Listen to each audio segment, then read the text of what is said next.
According to Nintendo, what you're seeing on screen right now is illegal. That's right, having a player throw an item at another character, then having something happen to that character, is apparently not allowed to exist in any game that's not owned by Nintendo.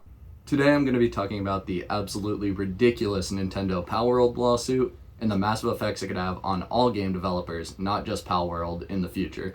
Nintendo's been in hot water with the larger part of the gaming community for well over a decade at this point. The first time I remember hearing about their problems was at EVO 2013. The fighting tournament was being run as a charity that year, but Nintendo, with their intense hate for people playing their games competitively, tried to get the entire tournament shut down for it featuring Super Smash Bros. This has led to an on and off relationship with Nintendo being more aggressive in some years and less aggressive in others, but almost always making some effort to cease and desist any event using a Nintendo game competitively.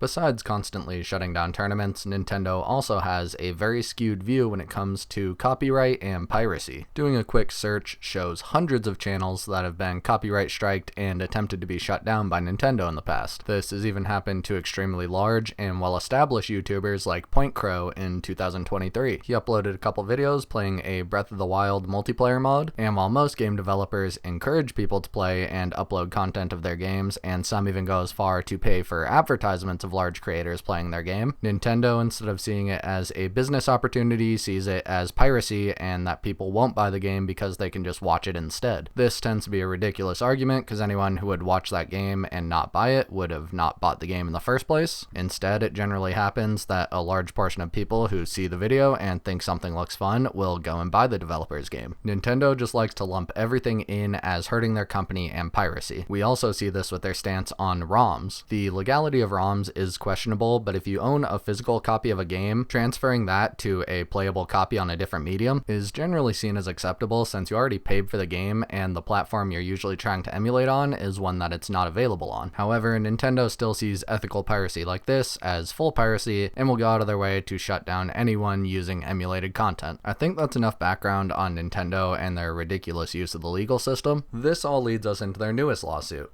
I think when most people heard that Nintendo was finally suing Palworld, they assumed it was going to be for art infringement or something along those lines. Turns out, it's really difficult to prove someone stole your art as long as it's not an exact one-to-one copy. This is just kind of how human nature works. Someone sees something they like, they put their own twist on it, make it better, in an attempt to further the medium. Well, Nintendo understood that, so they decided to do something completely different.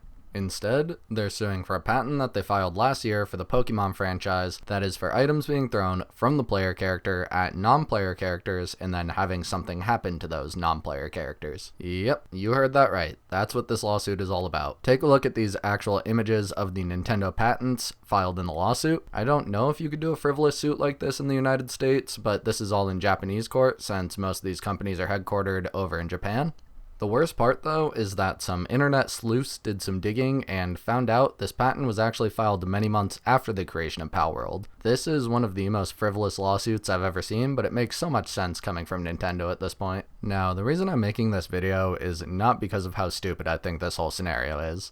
It's because of the precedent it could set on small developers like myself. If Nintendo somehow manages to win this joke of a lawsuit, it could be used in future cases to enforce the same type of rulings. This is generally how most legal systems work, where if there's a case similar to what you're suing for, lawyers and judges will often look at past rulings and make their judgment based on those. If this manages to get through, there would be a rush for large game companies to patent major game mechanics so that they would be the only ones allowed to use them in their games. I think you can see what I'm getting at here. In a creative field like game development, limiting abilities to create around certain ideas would make no sense at all, and Nintendo should be publicly shamed for even attempting this in the first place. It really sucks seeing Nintendo go down this rabbit hole too, because I was a Nintendo kid growing up. I had every Nintendo content, a pretty large library of Nintendo titles to go with them, and they used to feel like the kings of creativity. They never won by having the strongest hardware or throwing their money at safe ideas. They were creative and flexible and inspired a whole generation to make games like that. After seeing these blunders year after year, I hate what Nintendo has become. Their awesome past is being overshadowed at this point, and I've given up any hope that they're gonna fix it. Fortunately, the Palworld development team has made a ridiculous amount of money from their success. This should allow them to afford the best lawyers and any legal fees that they could run into with this lawsuit. I hope they fight this one tooth and nail and make a good precedent for the future of cases like this. Once more information comes out on this case in the future, when things actually start happening, I will be sure to make an update video for you guys. I hope you enjoyed this game development news today.